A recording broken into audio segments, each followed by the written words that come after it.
Nobody leaves me. Nobody! Hi everyone, and welcome to Project 31 for 2023, where I watch 31 horror films in the 31 days of October, and I'll give you my review for each and every single one of them. Today, October 28th, I will review the movie Seed of Chucky. Why do you kill people? It's a hobby, really. It helps us relax. Seed of Chucky is the fifth iteration of the Chucky franchise, and it is one of the most meta movies I've seen in years. Written and directed by Don Mancini, the main writer for the entire Chucky series. The movie tackles a lot of different issues that basically have nothing to do with what you would expect out of a psycho doll horror movie. The movie begins with a dream about a little girl getting a doll for her birthday, but apparently it's ugly looking. Since this portion of the movie is shot from a POV of the doll, we can't even see it. It ends up with the doll named Shitface waking up in the pool of their own pee, being berated by its own ventriloquist owner. You're pissing your pants!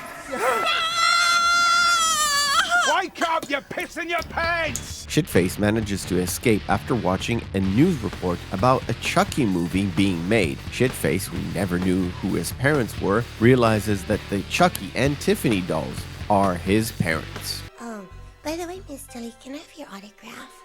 I'm a big fan.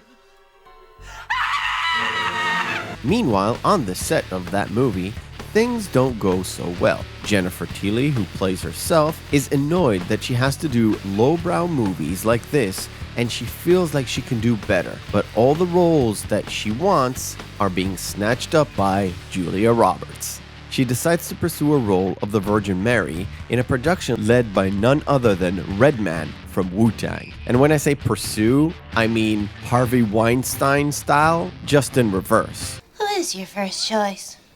Julia Roberts.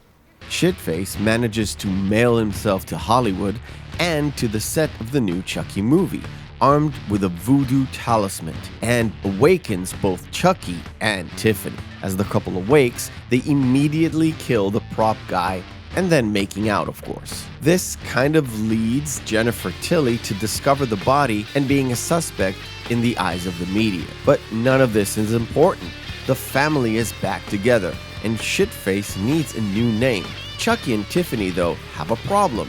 Shitface is a doll with no genitals, so is it a boy named Glen or a girl named Glenda? This dysfunctional family hatches a plan to take over Jennifer Tilly and Redman, as hosts of course, for Chucky and Tiffany, along with impregnating Jennifer Tilly to make a host for Glen, or Glenda. What am I supposed to do with this? Of course, things go sideways because Tiffany also decided to be a reformed murderess, and Chucky decides to pull away at Glen's psychotic tendencies by killing Britney Spears and a random paparazzi. Eventually, in this whole mess, Chucky decides that he kind of loves being a murderous doll that can't die, and he doesn't want a human host. However, Tiffany decides to break up with Chucky. Get it, mini-meat. This is the first time Don Mancini has had a full control of the Chucky character. He has been the main driving force behind the character, but in most of the movies, he did not have the final say. And maybe that's a good thing. As I mentioned previously, Mancini tackled some heavy subject in this particular movie, among them the gender identity and the underbelly of how the cookie is made in Hollywood. And I don't mean one of those pot cookies that you make that make you feel funny when you eat them, but seriously, it takes away from what made the Chucky series or the Child Play series what it was, a slasher film with a very unusual and unlikely voodoo killing doll. At least on the Chucky side, it doesn't actually bear the full brunt of how meta this movie is. It mostly comes down to interaction between Tiffany, who's voiced by Tilly, and the actress playing a hyped up version of herself, playing off her own career choices and fame. The inclusion of John Waters as Pete Peters was very funny in the movie, but if you don't know who John Waters is, he is another creepy paparazzi. Overall, I think this movie completely missed the mark for me.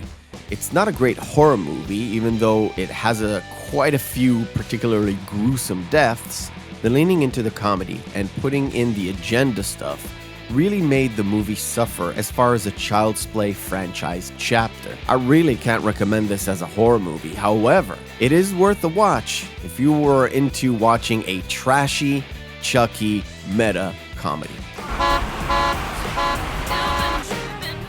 Yours, asshole! What? Thank you for watching. If you're watching this review and this is not the Halloween season, please be sure to check out other reviews that I've done in the past. Or watch our live Saturday show, The Real McCoy Podcast, where we dive much deeper into these amazing movies and in particularly this movie.